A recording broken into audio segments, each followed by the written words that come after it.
presenta Inco FNC Cutsa. Pronto, para su préstamo de hasta 500.000 pesos. Pronto, ¿tenés con qué? Seguro Americano, la medicina privada a otro nivel. Catunasí, Terminal Cuenca del Plata, terminal especializada de contenedores Puerto de Montevideo. Salus, orgullo de nuestra naturaleza. Casmu, afiliate por el 1444 o en casmu.com.uy. Casmu, estamos para cuidarte. Santander y su préstamo para pymes con garantía SIGA.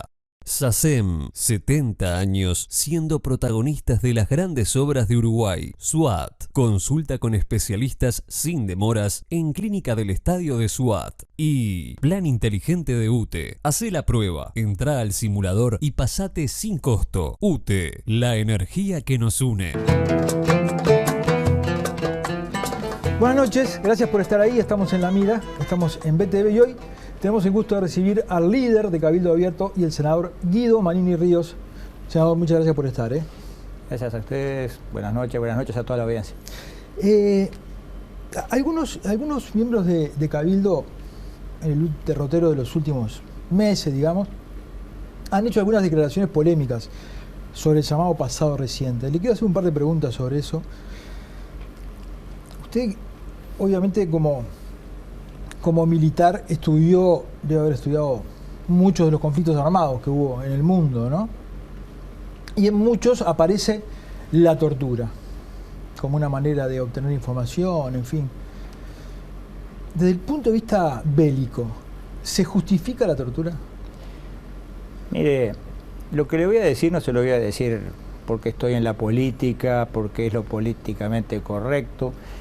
Lo he dicho siempre, lo he dicho en innumerables discursos que he hecho antes de estar en la política, cuando yo era comandante en jefe, cuando era general. Usted como periodista investigador por excelencia puede perfectamente ir a las redes y ver lo que yo decía hace varios años.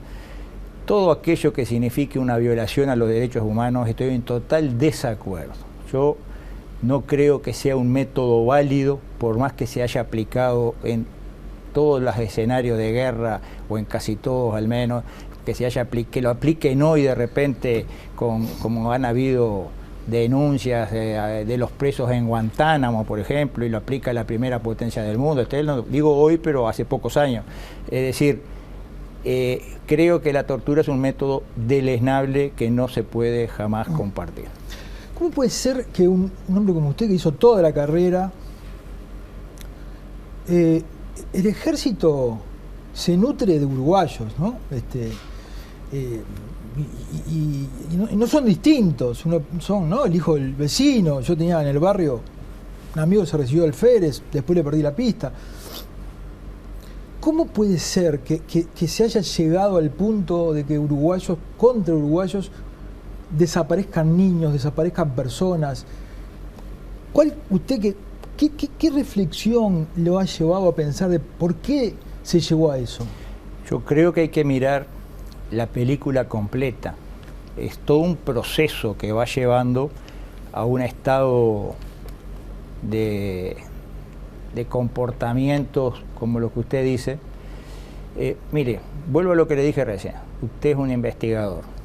Acá en este país, un buen día, el Parlamento Nacional declaró que el país estaba en guerra, declaró un estado de guerra interno, con un parlamento democrático elegido 4 meses antes, que había asumido hacía 2 meses, un parlamento donde había figuras de la talla de Wilson Ferreira Lunate y otros tantos. Por 2/3 de sus integrantes declaró estado de guerra interno. Ese fue el corolario de un proceso que llevó varios años, que llegó a eso. Ahí, hasta ese punto, no había militares, no había ejército, no había nada. Recién empezaban a actuar los militares. Hasta ese momento eran otros los actores. Y se llegó a eso.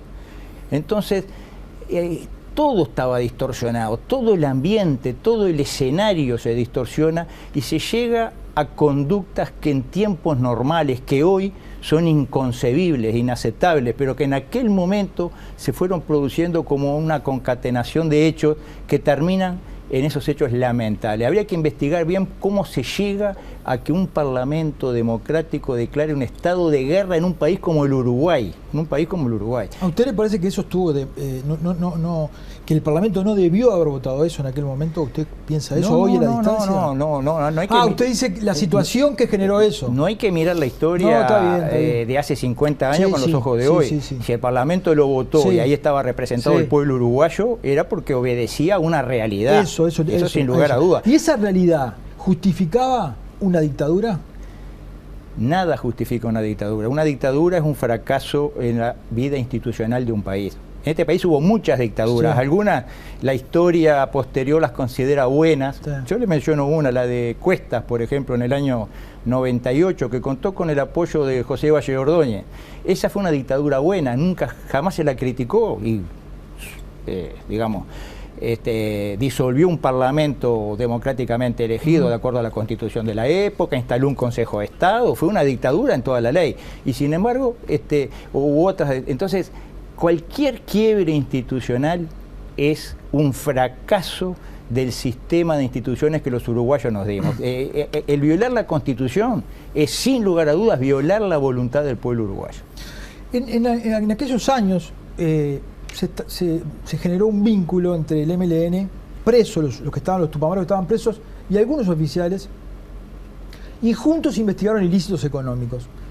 En la vera postdictadura, la recuperación democrática, vuelve a haber iniciativas en torno a la guerra, al conflicto de ETA en España, los desaparecidos acá, entre tupamaros y oficiales del ejército. Como contrapartida a los blancos y los colorados que siempre reivindicaron sus figuras, Valle, Rivera, Aparicio, ¿no? Ustedes reivindican algo que se había apropiado a la izquierda, que era el artiguismo, ¿no? La bandera de Ordogués, en fin, quizá para diferenciarse de los partidos tradicionales. ¿Usted piensa que hay algún vínculo ideológico en esa concepción del artiguismo, en fin, con el MLN? Mire, yo no quiero caer en el agravio de decir que blancos y colorados no son artiguistas, reivindican a otras figuras, pero también ellos en el fondo se proclaman artiguistas. El artiguismo, en definitiva, es la esencia de nuestra libertad, de la creación de nuestro país. Yo creo que el artiguismo es una bandera que todos los uruguayos quisieran enarbolar, pero que no todos comprenden perfectamente. Nosotros tenemos una idea clara del artiguismo, en función de la lucha por los más frágiles, de la lucha por la autonomía de los pueblos, como decía Artigas, que hoy es ni más ni menos que el respeto a la Constitución que nos dimos los uruguayos, y no que vengan de afuera a imponernos cosas contrarias a la Constitución y que se apliquen sin más. No, creemos que acá los uruguayos son los que se deben regir por sí mismos. Ese es el artiguismo que nosotros concebimos. Pero usted entiende que hay algún vínculo, no le voy a decir, ¿algún vínculo con el pensamiento del MLN? No. El MLN podrá proclamarse también, haberse proclamado artiguista, podrá tener ideas tal vez que coinciden con el artiguismo. Ahora, yo no me lo imagino ni a Artigas ni a los artiguistas secuestrando gente, teniendo un año y pico en un subterráneo, en las peores condiciones humanas, a Ulises Pereira Reverberel, a Carlos Frick Davis, a Ferrer, a Molaguero, que está vivo y puede atestiguar. El ejército uruguayo, que era el ejército de Artigas, terminó haciendo lo mismo. No, algunos, no el ejército, no generalice. Algunos pueden haber hecho cosas fuera del artiguismo. Los generales, en aquel momento en su mayoría, todos sabían lo que se estaba haciendo. Yo no quiero hablar de esa historia, porque en definitiva hablaría como historiador. Ya hablamos de eso, pero digamos, el ejército, no, por supuesto que no todos, pero el ejército como institución, en cuanto a sus representantes máximos en aquel momento, sabía que se estaba torturando. Yo no quiero entrar en una discusión sobre el ejército. Yo creo que el ejército tiene muchísimos valores positivos y muchas veces es estigmatizado y por ciertos sectores es ensuciado en base a la conducta o a la inconducta de algunos de sus miembros que no deben llegar ni al 0,5% y sin embargo se lo generaliza. Yo no diría, para mí el ejército uruguayo es una institución artiguista en esencia, es una institución como ninguna otra que tiene el sentimiento de patria y de respeto a todo lo que es, lo que representa la patria, su bandera, su símbolo, que deja bien parados los colores de toda la, digamos, de la bandera nacional en el mundo entero, hoy y siempre. Yo creo que el ejército uruguayo no se merece un descalificativo de ese tipo. El Frente Amplio es la izquierda en este país, parece haber consenso en eso. ¿Quién es la derecha en Uruguay? ¿Quién representa para usted la derecha? Bueno, habría que definir qué es derecha y qué es izquierda. ¿El Frente es la izquierda? ¿El Frente qué es izquierda? ¿Es solidaridad con los más frágiles? ¿Eso es izquierda? ¿O es simplemente una bandera de decir yo soy izquierda? ¿El Frente es el más solidario con los más frágiles? Pero ¿usted no le parece que hay un cierto consenso político y social de que el Frente es la izquierda en este país? Pero lo que pasa es que acá se han impuesto etiquetas a lo largo del tiempo. Y no me cabe duda que el 90 y pico % de todos los comunicadores, de todo, hablan de la izquierda del Frente Amplio y la derecha, yo que sé, el Partido Nacional o Cabildo, lo ponen a la derecha algunos. Pero ¿es real eso? ¿O seguimos con etiquetas del pasado? ¿Seguimos con estereotipos? La izquierda es el que realmente es sensible con los más humildes, los más frágiles. Y resulta que cuando la izquierda tuvo la oportunidad de pelear por los más humildes y los más frágiles, hubo más asentamientos irregulares que nunca en el momento de entregar el gobierno. Hubo gente empobrecida, gente en la marginalidad, en la informalidad, a pesar de haber tenido 10 años de los mejores años en la economía del país. Usted lo que dice que hoy la política no se debería definir entre esos conceptos. ¿Y cuál es el concepto que habría que definir desde el punto de vista ideológico? Salvo que usted esté de acuerdo con el fin de las ideologías, como decía Hoffman, ¿no? Yo creo que las ideologías indudablemente son guías, pero no pueden ser dogmas que aprisionen a la gente. No podemos seguir sumergidos en etiquetas que en definitiva lo que hacen es simplificar el análisis. Si a mí me califican, no, este es un derechista, o es un extremista, o izquierdista, o lo que sea, y me ponen la etiqueta, ya no hay que analizar más lo que yo diga, ya se sabe que yo lo digo por tal o tal razón, y eso yo creo que no es así. Yo creo que la línea pasa por otro lado. El compromiso real con los más frágiles, el compromiso con lo nacional, y con esto no me pongo de chauvinista, digo con lo nacional en el sentido de que no me vengan a gobernar de afuera, que no vengan con ideologías de afuera importadas como un enlatado que nos hagan pelearnos a unos contra otros, que no nos vengan una comisión de no sé dónde a decir ustedes apliquen esto aunque la constitución de ustedes diga lo contrario. Ese tipo de rebeldía es lo que marca la raya, estar totalmente genuflexo ante eso o estar enfrente de eso. Nosotros estamos enfrente de ese tipo de imposiciones de afuera, estamos enfrente de todo aquello que nos aleje de los más frágiles de la gente. Por lo menos queremos estar enfrente. Por supuesto que estamos compuesto de seres humanos y tendremos de todo, pero la idea nuestra es esa. Coronavirus.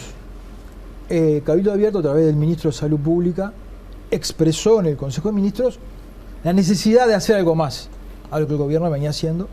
No se la llevaron, tampoco se la llevaron al Partido Colorado. Usted ejerció el liderazgo y estuvo al frente de una institución enorme como el Ejército, ¿no? O sea que debe haber sentido algún momento eso que se dice muchas veces, la soledad del poder, ¿no? ¿A usted le parece que al presidente le puede estar pasando algo parecido? ¿Puede estar quedándose un poco refugiado en sus ideas, abroquelado en eso y no está escuchando?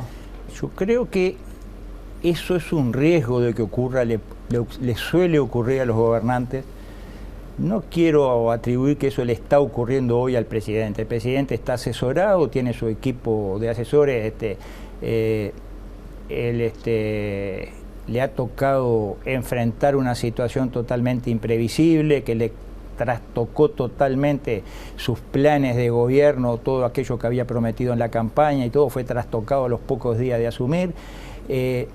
Le ha ido relativamente bien, nos ha ido a los uruguayos relativamente bien. Si nosotros comparamos con el mundo, el Uruguay no está tan mal como otros países. Hoy está mal, hoy está mal, hace tiempo. Sin lugar a duda hoy está mal. Podría estar peor si las cosas se hubieran hecho peor. Yo creo... Sí, eso sin ninguna duda, pero ¿No le llama la atención a usted que la oposición, los socios del gobierno y en última instancia los científicos, que fue quien supuestamente se iba a consultar, todos opinen que haya que hacer algo más y el gobierno no le llama la atención? Bueno, pero tampoco hay que caer que no ha hecho nada. El No. gobierno ha tomado medidas en el sentido de la restricción de la movilidad, no todas las que se le han pedido, pero ha tomado una serie de medidas para, digamos, tratar de paliar la situación de gente que ha quedado sin trabajo. No ha ido a la renta universal exigida por la oposición, pero sí ha ido a apoyos bastante claros a varios sectores.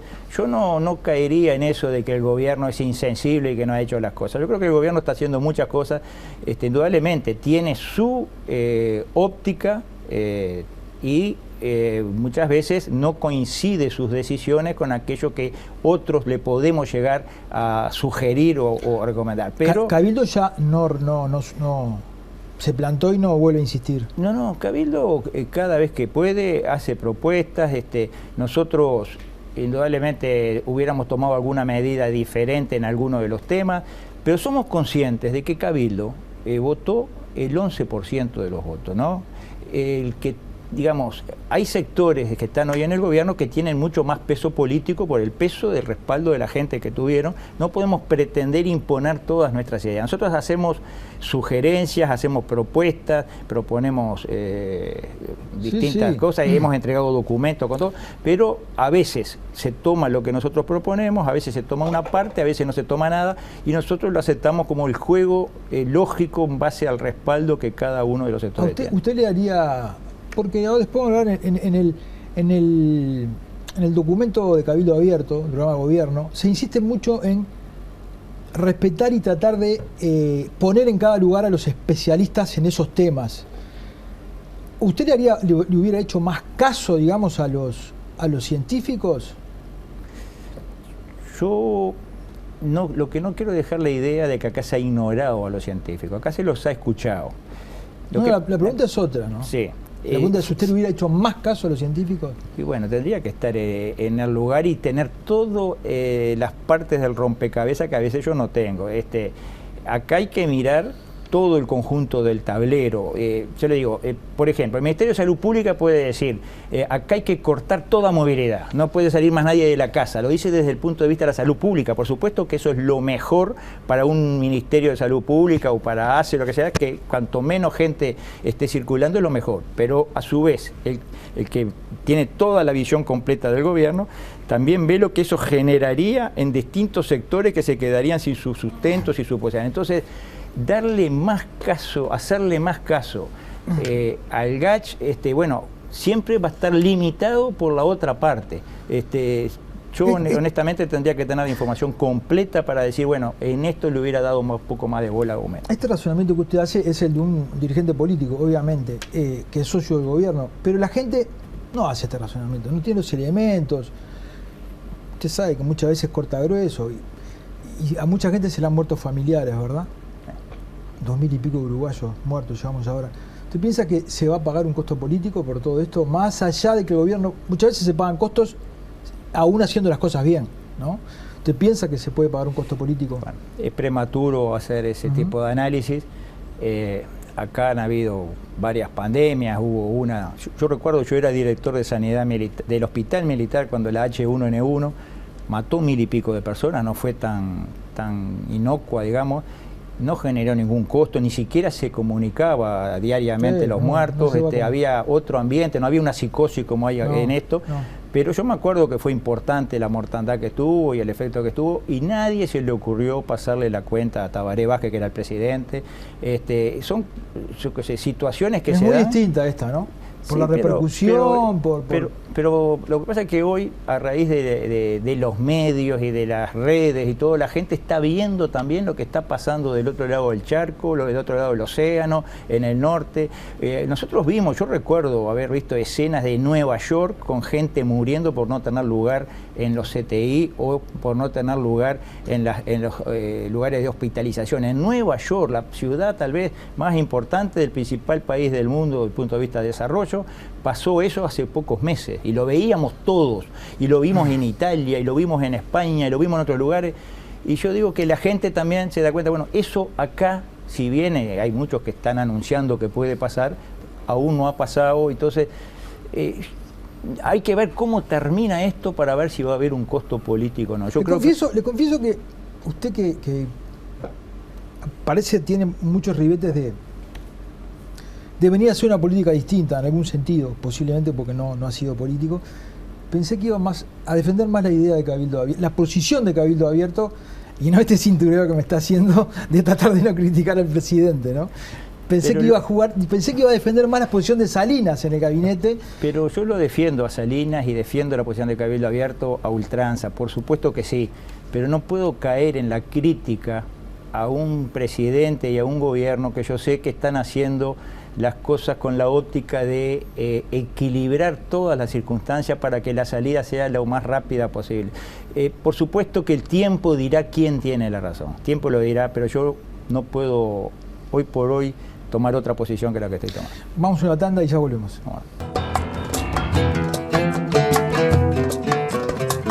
Seguimos en la mira con el senador Guido Manini Ríos. Hace un tiempo hizo algunas críticas, en el semanario Busca se ve publicado, a cómo se está manejando la seguridad pública, que ha pasado a un segundo o tercer lugar por todo el tema de la pandemia, ¿no? Pero hay que ver la crónica roja para ver lo que es. Nosotros hace unos meses nos entrevistamos me entrevisté yo personalmente con el ministro del Interior, le llevé en un documento algunos puntos que yo entendía que habría que encarar para enfrentar mejor el tema de seguridad pública. Esa fue mi crítica, traté de no hacer ni declaraciones públicas en ese tema. Yo creo que no ayuda que haya menos un socio de la coalición criticando abiertamente. Hay algunas diferencias que yo se las manifesté por escrito aparte y en un documento, y porque creo que son necesarias para dar un salto más rápido hacia el tema de la seguridad. Yo creo que el tema de seguridad, si bien hay números que dicen que estamos mejorando en cuanto a los índices de delitos, también hay muchas circunstancias diferentes. Yo soy un convencido que una vez que pase el humo de la pandemia, tal vez descubramos que el delito sigue ahí y que las soluciones todavía no han llegado. Por lo menos son digamos, testimonios que uno recibe permanentemente, basta estar con la gente y mucha gente se queja, pero también sé del gran esfuerzo que se está haciendo, del trabajo que se está haciendo muy serio. La policía realmente está muy exigida para lograr enfrentar este problema.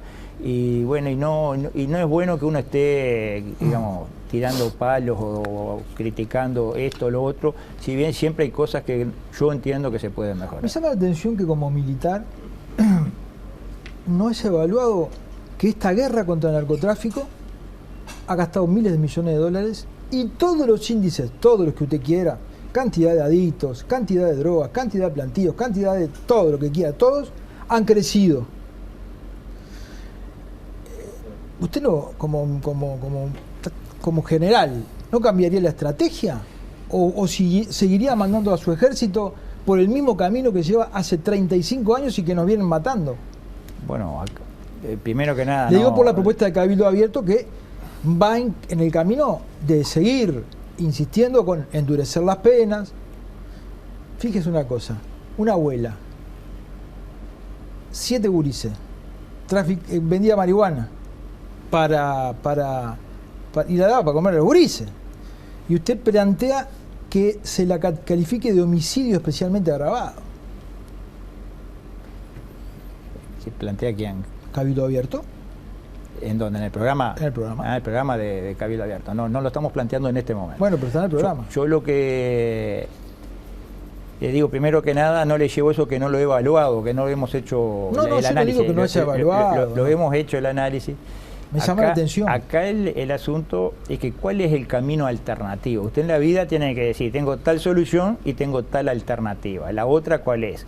La que se quiso en cierta forma transitar, la de legalizar las drogas y que todo entonces al haber droga totalmente legal, no hay más narcotráfico, se reduce el crimen por ese lado, pero ¿qué es lo que dice la experiencia y la realidad? Que cada vez hay más adictos. Al ser legal, al ser permitido, hoy tienen menos visión o menos percepción de lo grave que es fumar marihuana, drogarse, y hoy por hoy hay, por más que no haya encuestas serias al respecto, hay más gente que fuma porque sabe que es legalito. ¿Pero a usted le parece mejor embarcar a toda una sociedad en un problema de salud pública o en un problema de conflicto armado? Bueno, se llega al conflicto armado cuando se han dado señales de debilidad desde el inicio. Si acá se hubiera habido situaciones de, digamos, de firmeza para enfrentar esto desde el principio, desde hace muchos años, ¿no? Y esto mire que no se lo cargo al Frente Amplio, digo, muchos años para atrás, si hubiera tratado con otra firmeza este tema desde el principio, tal vez hoy estamos en otra situación. Hay países únicos en el mundo, hubiéramos sido. Mire que yo no me quiero... No estoy proponiendo ni cerca, para que no lo diga nadie, lo de Singapur o otros países de Asia que sabemos cómo tratan a narcotraficantes. Ahí en esos países no existe la droga. Entonces uno dice, es realmente equivocado el camino. No lo estoy proponiendo. No, los talibanes también lograron eliminarlo. Ahí está. Pero entonces digo, hay formas también de terminar con el flagelo. Ahora, el habilitando, liberando el consumo y todo, está demostrado que vamos a terminar en una sociedad totalmente sumida en el consumo. Seguimos por el mismo camino. Yo digo con el mismo camino, pero con más efectividad, con más acierto, de pegarle a los grandes, no con esa abuela que vive de la venta, sino con el que le lleva a la abuela, con el otro que le lleva al que le lleva a la abuela. Pero esto lo hizo la DEA con toda la parafernalia, lo hizo la policía, lo hizo Alemania con toda la parafernalia, lo hizo España con toda la parafernalia. Ningún país occidental logró. Pero son países diferentes. Mire que la realidad es en efecto. Uruguay es un país de 3 millones de habitantes, casi que nos conocemos todos. Si acá las cosas se hacen bien, en serio, y sin corrupción, que es lo más grave de todo, lo más difícil, sin que haya nadie de los responsables en combatir enganchado en eso. Le estoy hablando casi de un imposible. Sin que eso ocurra, yo creo que en el Uruguay se puede. ¿Y por qué quiere meter a las Fuerzas Armadas en el tema del narcotráfico? Si el riesgo de corrupción, quiere meter a la corrupción adentro de las Fuerzas Armadas. Si hay alguien en este país que está en contra de eso, soy yo. Las Fuerzas Armadas no pueden estar nunca en el tema contra el narcotráfico. Pero usted propone, me está negando todo el programa que está abierto. ¿Qué propuso? Una cárcel de alta seguridad con custodia militar, nada más. Sí, con custodia... Eso no quiere decir meterse en el narcotráfico. Y bueno, pero son cosas distintas. ¿Se le va a fugar un día? Recuerde usted que nosotros nos opusimos al plebiscito que proponía Larrañaga, nos opusimos, fuimos el único partido de la coalición que no lo apoyó y puedo presumir que gracias a eso no salió, porque le faltó tan poquito. Pero hoy se está usando, no se está usando, pero se está usando en la frontera, de a poquito la van metiendo. Acá siempre hubo una intencionalidad, siempre en los últimos 30 años, de llevar a las Fuerzas Armadas a una Guardia Nacional, de policializarla, de transformarla en una policía militar. Y nosotros nos opusimos siempre y me sigo oponiendo. Cada medida que hay que involucre a las Fuerzas Armadas en el combate a la delincuencia y al narcotráfico, ¿usted no está de acuerdo? No estoy de acuerdo. No estoy de acuerdo. Fuerzas Armadas colaboran con ese combate con funciones militares propiamente dichas, como el control de las fronteras, como puede ser la custodia de una cárcel de alta seguridad, como lo propusimos nosotros, con apoyo logístico, con acciones militares, pero no con acciones policiales. Lo peor que puede haber, darle funciones policiales a las Fuerzas Armadas. Propone derogar la ley 19.247, que es la que exige al a quien va a comprar un arma la autorización del Ministerio del Interior. Nosotros lo que estamos totalmente en contra del desarme de la sociedad civil, sin más. Creemos que hay que tener ciertos requisitos, ciertas condiciones, pero lo que estaba planteado es una forma de imposibilitar a la gente a tener su arma, una política claramente en ese sentido. Yo creo que... ¿Usted está de acuerdo con que la gente, que no se pongan estas exigencias que se están poniendo, perdón, porque la ley lo que establece es eso? Usted lo que dice es que tiene que haber más facilidad para que la gente compre armas. No más facilidad, lo que no puede haber es una política para evitar que la gente tenga armas. La gente que está apta porque puede utilizarla, que está psicológicamente apta, tiene que tener el derecho a tener una arma. La policía desaconseja eso, ¿no? La policía lo desaconseja, pero yo creo que la sociedad civil tiene derecho a aquellos que están aptos, no es para cualquiera, tiene que haber requisitos, claro que sí, pero entonces, no una política... Es medio contradictorio lo que usted plantea, porque entonces ¿para qué proponen derogar la ley 19.247, que es la que... No, pero esa ley tiene otras partes, otras connotaciones que hacen que en los hechos sea prácticamente imposible para una persona que no pertenezca a los cuerpos armados tener un arma. La LUC, la ley de urgencia, propone darle a los policías la legítima defensa presunta. Se dijo que el Frente Amplio controlaba a la policía, que no la dejaba actuar. Resulta que en el último año, 34 delincuentes abatidos, último año de gobierno del Frente, 39 delincuentes abatidos, ningún policía procesado. En este primer año del gobierno hubo 21 delincuentes abatidos. Hay algunos policías que ya empiezan a pasarse para el otro lado, están investigando, hay 3 o 4 casos de los últimos. ¿Qué necesidad hay que de darle a la policía una cosa que de pronto se piensa que tiene más facilidad para apretar el gatillo y terminan presos? Mire, yo en el plano teórico podría coincidir con usted, pero vamos a la realidad, Aquí la policía estaba como cohibida, ¿no? Tenía como miedo de usar su arma y muchas veces por no usarla terminaron, como había una filmación de alguien que demoró en sacar el revólver y lo mataron. Pero estoy dando datos acá. Bueno, sí, bárbaro. Pero ¿para qué sirven las cifras si no es para sacar conclusiones, digamos, ¿no? Porque si no, hablamos sobre suposiciones. Y es bravo un tema tan delicado. Bueno, que incluso las cifras, yo le admito... Usted dice que hay menos, ¿no? Que han habido menos casos. Yo lo que digo es que en el último año del gobierno del Frente hubo 34 delincuentes abatidos. En donde el discurso fue, la policía hay que soltarla, hay que darle, vamos arriba, hay apoyo total, hay 21. Y bueno, eso habla muy bien de la ley, digamos, hubo como un amedrentamiento y muchísimo menos gente. ¿Qué ley? De la LUC, que usted dice, de lo que se le dio a la LUC, porque al tener la policía el respaldo legal, también el delincuente lo sabe y también no pasa una determinada raya. Y eso evita que al final terminen habiendo tantos muertos. Yo creo que es hasta un efecto positivo de la ley que el delincuente sepa que la policía está amparada y que va a usar su arma si lo quiere usar. Pero es el efecto al revés, me está planteando usted. No. Y sí. Si usted le da a la policía la legítima defensa presunta, es para que la use más el arma. Bueno, pero si la usa menos es porque no ha tenido necesidad, porque el propio delincuente ha echado para atrás. Por eso, ¿usted piensa que el delincuente echa para atrás porque hay una legítima defensa presunta? Pero usted me da números ahí que yo no los manejo, me dice si hubo menos casos por algo, porque hubo menos necesidad de utilizar el arma que antes. En los gobiernos del Frente Amplio había más necesidad. ¿Pero a usted no le parece que la lógica lleva a pensar que no es necesaria la legítima defensa presunta? Piénselo, lo que estamos rozando, capaz que está confundido. Yo creo que es necesaria la legítima defensa. Pero si los números indican lo contrario. ¿Y qué tienen que ver los números? Vamos a la realidad, un policía que está enfrentado a un delincuente. ¿Cómo no tiene que tener el respaldo de la ley de decir, si yo lo mato, yo no voy a ir preso? Tiene que tener ese respaldo. Usted piensa que no se puede debatir sobre los números. No, los números son una ayuda, pero los números no mandan. Acá manda la realidad, no mandan los números. ¿Y usted cómo sabe la realidad? Y bueno, la realidad hay que vivirla, hay que hablar con la gente, tener testimonios directos de gente, recibir a la gente, pero a mí no me puede mandar una estadística. Mire que las estadísticas, así nos va el país cuando se empieza a manejar por estadísticas. Los números se pueden leer al derecho y al revés, eso pero también atribuirse, interpretar la realidad, es bravo en este tema, ¿no? Bueno, pero yo digo, yendo al tema central de lo que usted me dice, la policía tiene que tener la presunción de legítima defensa. En eso yo estoy convencido. Usted no, yo sí. Le hago un ping-pong, así, respóndeme a lo corto. ¿Allanamientos nocturnos, sí o no? Sí, en casos necesarios, sí. ¿Cadena perpetua, sí o no? No. Utilización del agente encubierto, nunca se utilizó en Uruguay. Sí, ante las nuevas modalidades de delito que hay, si es necesario, sí. Con todas las garantías legales, constitucionales que se tengan que bajar la edad de imputabilidad. Sí. ¿Estuvo de acuerdo con la ley de femicidio?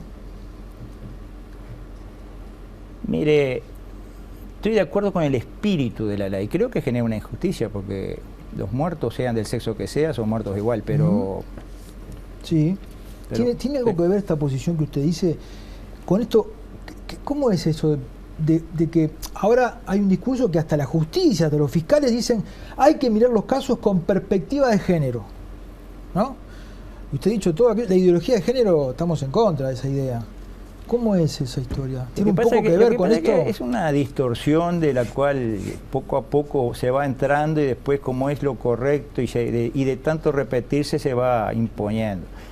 Una cosa es el feminismo, una cosa es que la mujer tiene que tener las mismas oportunidades, tener la misma consideración que el hombre. Y otra cosa es cuando entramos a esas perspectivas o a esas ideologías de género en el cual el hombre es el discriminado, el que queda siempre perdidoso ante cualquier situación legal o ante cualquier situación, digamos, se discrimina contra el hombre, o sea que se invirtió lo que se denunciaba antes. Entonces se está cayendo en una injusticia igualita a la que se denunciaba con anterioridad. Pero usted, me habló del feminismo a favor, o sea, que le parece bien, usted reconoce que el machismo es una... ¿Qué es el machismo? ¿Un comportamiento? Yo digo que pasa que estamos hablando de etiqueta, de estereotipos, si el machismo es el destrato a la mujer, es criticable totalmente. Si el machismo es el no darle a la mujer su oportunidad, es totalmente criticable. ¿Cuánto tiempo tuvo que pasar para que las Fuerzas Armadas dejaran entrar mujeres, por ejemplo? Bueno, pero son distintas épocas. Las mujeres en las Fuerzas Armadas, la mujer en las Fuerzas Armadas, toda la vida, de sanidad militar y todo. No, pero digo de combate, ¿no? Ahora, combate. Oficiales, vamos a decir, personal superior, mujeres son de los años 90, las primeras que ingresaron. Obedece a distintas épocas, distintas concepciones, y no es en el Uruguay, es en el mundo entero. Yo creo que ahí no por eso eran machistas ni discriminatorias las Fuerzas Armadas, ni la policía, cuando no tenía. Yo me parece que eso es mezclar las cosas. Las Fuerzas Armadas, por no tener mujeres oficiales, no por eso era discriminatoria hacia la mujer. Y el hecho de que no haya, por ejemplo, olvidemos no, pero el caso de las gerencias de las grandes multinacionales, de los sueldos, que la mujer, está ahí un estudio, ¿no? Cobran mucho menos que los hombres. O sea, hay un montón de casos de que la mujer ha sido discriminada. A igual función, si no están ganando lo mismo, hay una injusticia, hay que corregirlo, eso hay que corregirlo, pero eso no es perspectiva de género, eso es defensa, lucha por los derechos de la mujer. Que todo lo que se protege con la ley. Y nosotros compartimos totalmente la lucha por los derechos de la mujer. Pero hay cosas que no están, no se regulan por la ley, sino por el comportamiento social durante muchos años, lo cual generó cultura. Y una cultura no se cambia con una ley de un día para el otro, por votar la ley de feminismo, ¿no? De femicidio, que yo creo que me parece que no sirvió para nada. Estoy totalmente de acuerdo con lo que está diciendo. Entonces, para cambiar la cultura, no se requiere algo que, no sé, llámele ideología, pero perspectiva, no sé, pero algo que enfatice en la mujer. Pero no hay que caer en actitudes enfermizas, digamos, no hay que caer en hacer una discriminación al revés ahora, que termine siendo... Está pasando eso, porque usted se pasó para otro lado de la balanza. Usted por ser padre es culpable, y en cambio, yo digo que se ha distorsionado todo a tal punto que ha falsificado en cierta forma la genuina lucha por los derechos de la mujer, la ha puesto hasta en ridículo en algunas circunstancias. Nos vamos a una tanda y volvemos. Seguimos en La Mira con el senador Guido Manini Ríos. Senador, vamos a hacer una suposición. Llega un hijo suyo, no sé, 18, 20 años. Papá, soy gay. ¿Cómo reacciona? Mire, en base al amor que le puedo tener a mi hijo, trataré de comprenderlo, aceptarlo, y seguirá gozando de mi afecto siempre. Punto. O sea que esa misma actitud que tiene para su hijo la tiene, digamos, por ejemplo, dos hombres gay, ¿no? Que adoptan un niño, ¿son una familia? Y sí, hoy está establecido así. Indudablemente es una familia, no es la familia común, pero... La tradicional, diría usted. Sí, la tradicional, pero hoy por hoy son figuras de la nueva realidad que vive el mundo entero. Yo creo que eso cada vez más nos estamos adaptando o viendo esa realidad y aceptándola. ¿Qué es la homosexualidad para usted? ¿Usted está de acuerdo con la Iglesia que ha dicho que es una enfermedad? La homosexualidad es una opción sexual, no es una, digamos, determinación biológica, es una opción sexual, la homosexualidad, ¿no? Y como tal, en el mundo en que vivimos, es una de las opciones sexuales posibles. ¿A usted le parece eso? ¿No está de acuerdo con esa definición que hizo la Iglesia? Usted es católico, ¿no? Yo soy católico apostólico romano. Hay un tema que nos quedó para atrás, que es el tema de la educación. Venimos fracasando sistemáticamente. Es un drama nacional, a esta altura, ¿verdad? Si a usted le dieran la posibilidad, ¿no? Presidente de la República, si le dieran la posibilidad de decir, bueno, tengo que tomar 1, 2, 3 decisiones para cambiarle el rumbo a esto, ¿qué haría? Bueno, ahí iríamos. Mira, yo iría a aquella famosa discusión que hubo entre Figari y otros intelectuales a finales del siglo XIX, principios del siglo XX, de imponer la enseñanza de conocimientos prácticos para que la persona en la vida tenga herramientas para salir adelante. Le voy a contar una anécdota. Mire, yo no tengo sin ningún tipo de prejuicio de nada. Yo era director del hospital militar. Una vez precisábamos contratar 4 psicólogos por un sueldo, póngale de hoy, 17.000 pesos. Ya hicimos el llamado, se presentaron 800 y pico de psicólogos. 800 y pico de psicólogos. Quiere decir que había una gran cantidad de psicólogos que estaban sin trabajo o subempleados. Tremenda cantidad. Entonces, mi reflexión es, ¿realmente se estaba preparando para lo que se necesitaba? ¿Se estaba preparando gente para que tuvieran oportunidades en la vida de salir adelante? Capaz que hoy por hoy están todos con su función, y le puse solamente a modo de ejemplo. Mire que no tengo absolutamente nada, tengo amigos, psicólogos y todo, y nada, pero simplemente decirle la realidad que yo viví, no me la contaron. Hubo que hacer un sorteo de 100 para después hacer el concurso, de acuerdo a las normas que había. 800 y pico por un sueldo de que de hoy serían 17.000 pesos. Entonces yo lo que digo, acá hay que preparar a la gente, a la juventud, para aquellas cosas que le van a hacer, le van a significar una herramienta en la vida para salir adelante. Primero que nada, vamos a definir entre todos qué modelo de país queremos. ¿Qué país queremos?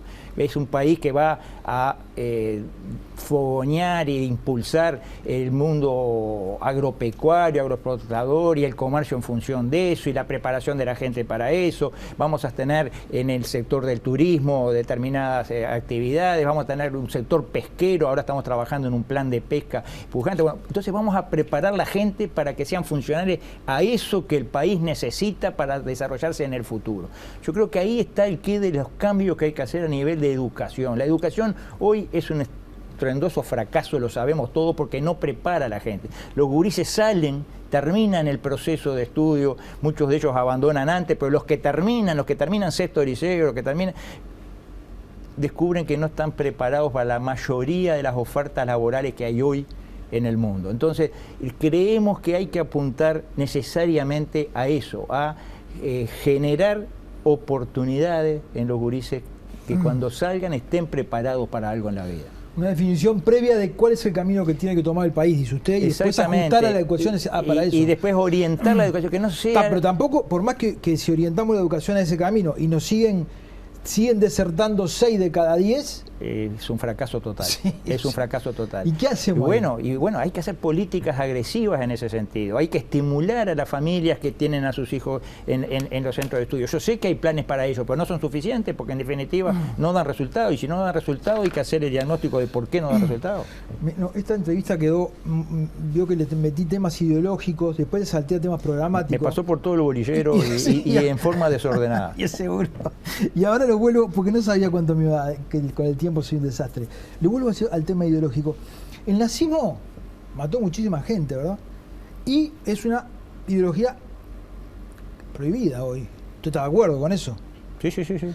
El comunismo mató más gente que el nazismo, en todas sus vertientes, ¿no? O sea, marxista-leninista, maoísta, troquista.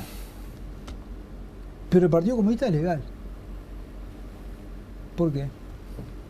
Usted me quiere hacer pelear con todo el mundo, quiere poner No, titulares. porque usted ya no fue a cuando se hizo el aniversario del Partido Comunista, ustedes no fueron. Nosotros empezamos por no homenajearlo al Partido Comunista. Yo creo que es un principio, es un buen principio Bueno, homenajear no a los responsables de más muertos que el propio nazismo. Indudablemente que el Partido Comunista, llamémosle matriz, el que después parió a todos los partidos comunistas del mundo, de democrático tiene poco y nada. El que diga lo contrario es un hipócrita, es un mentiroso. Pero ¿no? ¿a usted le parece bien que sea legal? Yo digo que en la política, como decía Aristóteles, manda la realidad. Y ponernos hoy a decir que hay que prohibir al Partido Comunista es desconectarnos de la realidad del mundo actual. Lo que sí, no hay que homenajearlo ni aplaudirlo. ¿Y por qué le parece que pasó esto? ¿Por qué le parece que pasó esto con el comunismo? ¿Por qué le parece que a pesar de todo eso... Y por la sencilla razón de que ganaron la guerra. Los que ganan la guerra escriben la historia y hacen las reglas. ¿Usted le parece que es por eso? Y sí, por la sencilla razón. Si hubieran perdido estarían en la misma que el nazismo. ¿Nos vamos del Mercosur si nos siguen... ¿Nos vamos del Mercosur?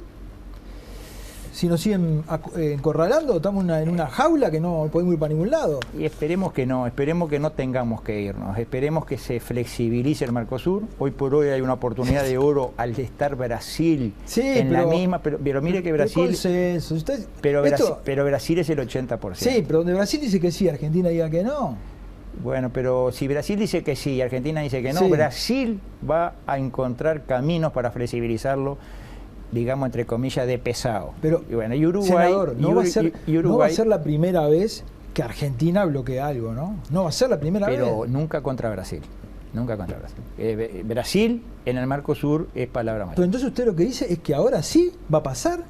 Ahora va a haber flexibilización de una forma o de otra, más encubierta, menos encubierta. Va a haber porque Brasil está conteste con eso. Va a haber, y yo, honestamente, desearía que Uruguay permanezca en el Mercosur con la flexibilidad necesaria. Pero si no nos dejan. Bueno, pero estamos poniendo las cosas en un extremo que yo creo que no se va a llegar. No es que no nos van a dejar. ¿A usted le parece que ahora sí está? Yo creo que sí que va a haber flexibilidad. Senador, le agradezco mucho su presencia. Bueno, gracias a usted. Gracias. Le agradezco a ustedes que hayan estado ahí. Los esperamos la semana próxima. Que pasen bien.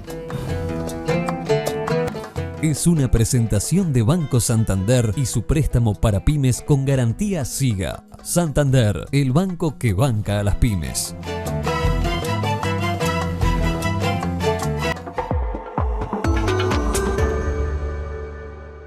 Presentó Inco FNC Cutsa. Pronto, para su préstamo de hasta 500.000 pesos. Pronto, tenés con qué. Seguro Americano, la medicina privada a otro nivel. Catunasí, Terminal Cuenca del Plata. Terminal especializada de contenedores Puerto de Montevideo. Salus, orgullo de nuestra naturaleza. Casmu, afiliate por el 1444 o en casmu.com.uy. Casmu, estamos para cuidarte. Santander y su préstamo para pymes con garantía SIGA. SACEM, 70 años siendo protagonistas de las grandes obras de Uruguay. SWAT, consulta con especialistas sin demoras en Clínica del Estadio de SWAT. Y Plan Inteligente de UTE. Hacé la prueba, entrá al simulador y pasate sin costo. UTE, la energía que nos une.